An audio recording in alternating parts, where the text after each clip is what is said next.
You're enjoying Racing World. It's brought to you by Perspective Group. It's your global motorsport podcast show brought to you in conjunction with Race Control Magazine.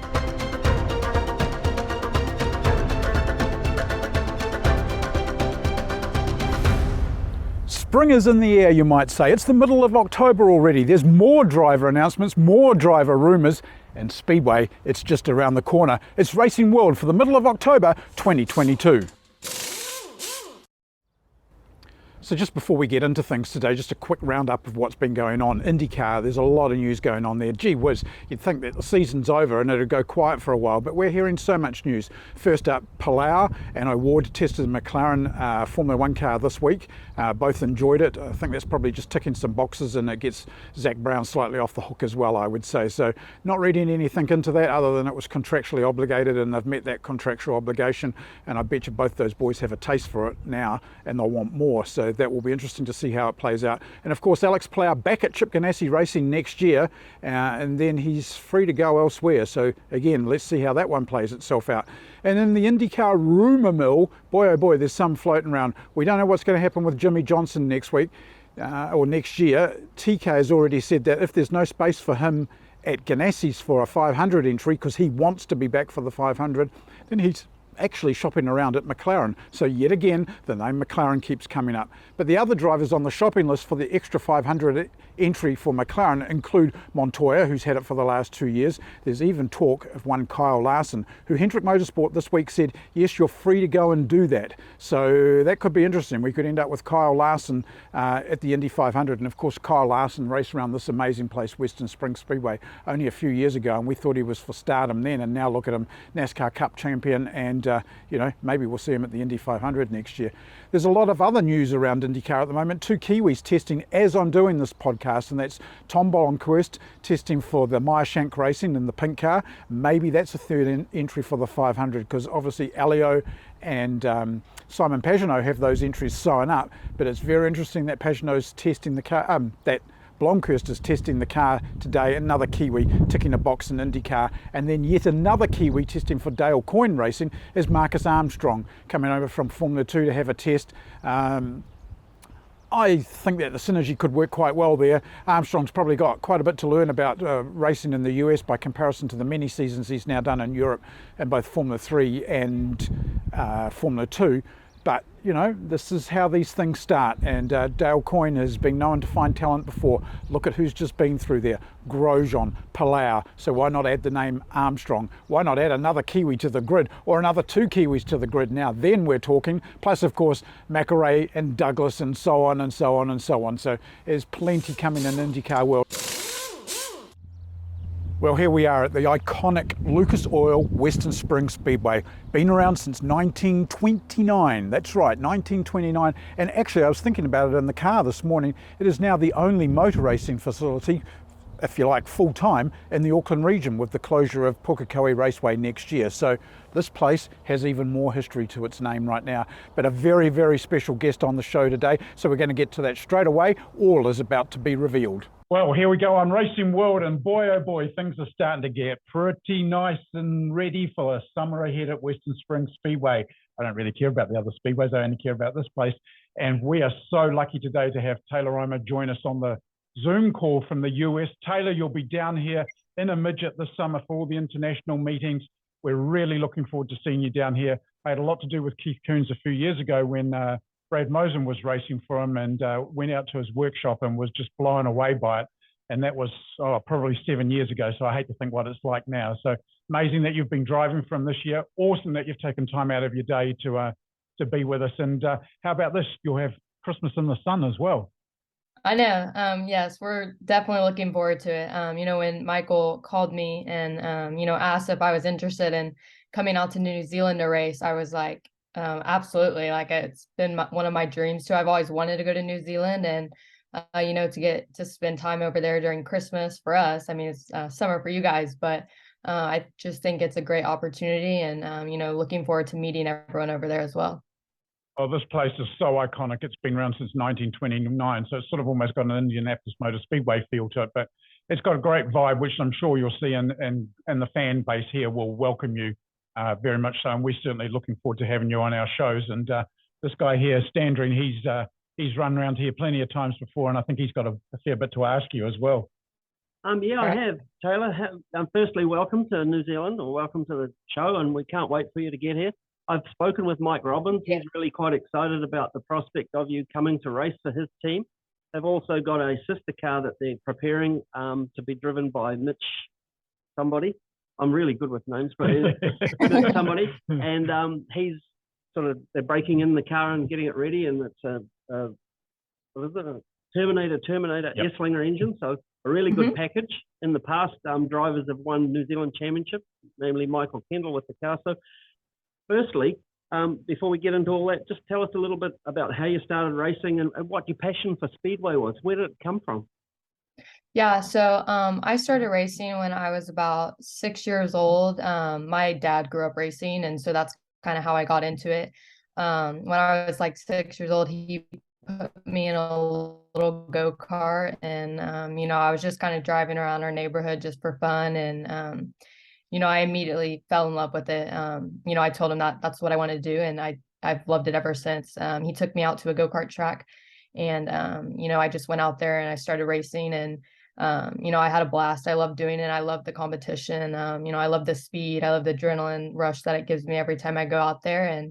And so we did that for about 4 years. We won track championship, and then we ended up moving over to dirt and started doing some micros out at my home track. And I did that for, I think, about 4 years as well.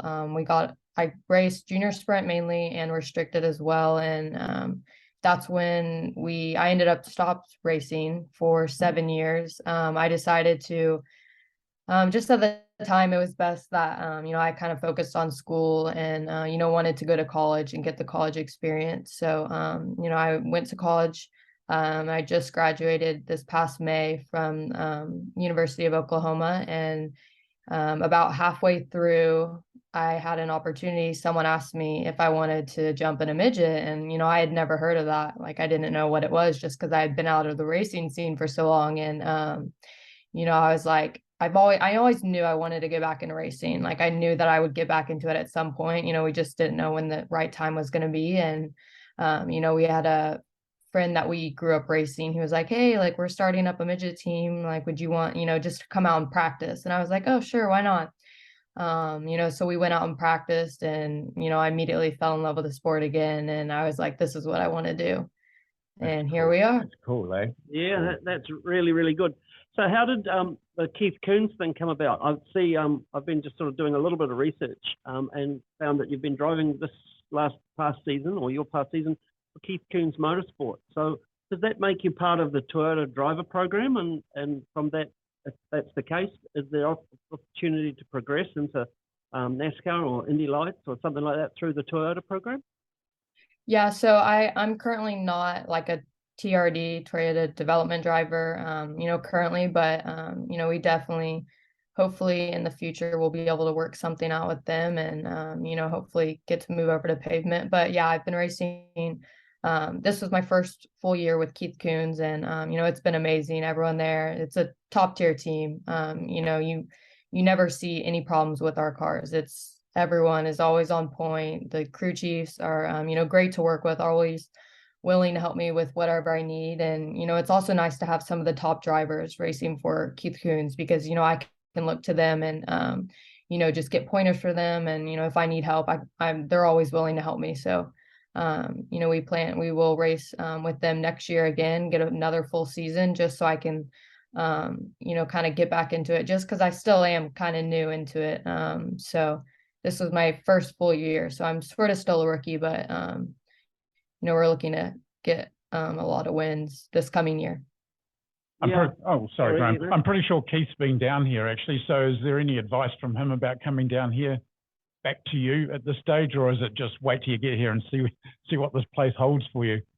Yeah, I actually haven't talked to Keith. I've only really talked to Kaz about it. He's the crew chief here, and, he's kind of how this also happened. Michael reached out to him, and then Kaz reached out to me. So, Kaz he's great. He's an awesome guy. And, he's only said great things. So, everyone that I've talked to has said it's awesome and that I'm going to have so much fun. So we're definitely looking forward to it. That's great. Now, just tell us, I know decisions aren't made entirely by you. I'm sure your dad has a big part of all of this. So what role has he played in sort of helping you naturally with his motorsport involvement, getting involved initially, but more recently, is he still like a mentor? Is he still a part of your program? Is he, how does all that work? Oh, we've lost her. All right, she's back. Oh, Yeah, he she's back. definitely Did is. you get it? Racing was definitely a lot. Can you hear me? Yep. Are we we can, good? Taylor. Yep. Yeah, you're good. Can you hear me? Yes, Okay. we can. Okay. Yep. Sorry, it was like cutting out. Yeah, no, my dad has life, especially in the racing world, and I think it's gotten to a point where this is kind of a little bit above what he has ever done. So, he's kind of stepping back and kind of letting me learn and just kind of letting me grow on my own and just kind of figure it out as we go. But he's definitely been a big part of my racing career, helping me and all of that stuff. Sure. Now, from a driver's point of view, and as a driver, I know the fact that you're a female means nothing. You're just another person in another car that has to be passed or gets passed. Many years ago, we had a female driver down here, a lady called Denise Bennett. I might have been in the late 80s or no, perhaps even early 80s when she was down here.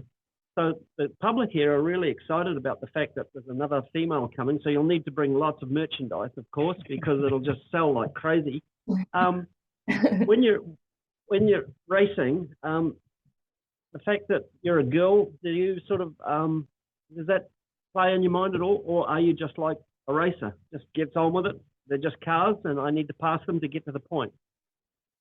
Yeah, when I put the helmet on, I'm just like everyone else out there, every guy, and it's all the same. I try not to, really focus on that and just go out there and do the best that I can. But this year I've definitely realized that people will try and take advantage of me being a girl whenever we're out on the track. So I've learned that I have to be aggressive and drive people like they drive me. So I'm not going to take anything from anybody. I've kind of got it figured out now that I'm at the point where if someone wants to drive me dirty, I wouldn't drive them dirty back. But I'm just saying in general, like if you're gonna, I'll drive people how they drive me. That's good on you. Good on you. I'd drive. I won't take anything. Yeah, he'd drive it dirty back, but he'd end up on his lids. Yeah, trust me. Yeah. Taylor, you mentioned before you've always looked forward to coming to New Zealand. How much do you know about the place and the type of racing that happens here? I mean, do the names like Brad Mosen, for example, that's raced with Keith Coons, and Michael Pickens has set a pretty high benchmark here. Are you aware of the talent that we have down here? I'm honestly not.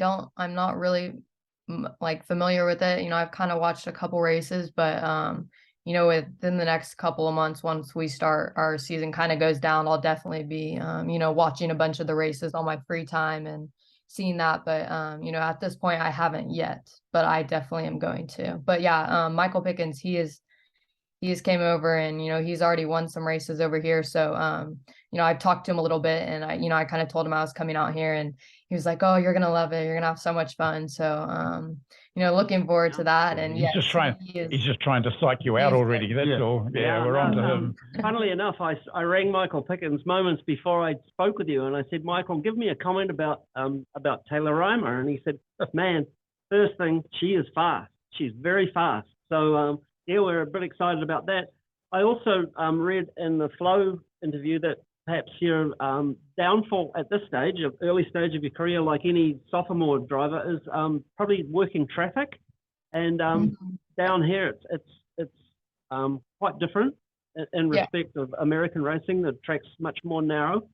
But some of the guys that have been down here before all tend to use Western Springs as a preliminary to the Chili Bowl, because the Chili Bowl is very famous for you guys. It's famous here in New Zealand. We follow it very closely.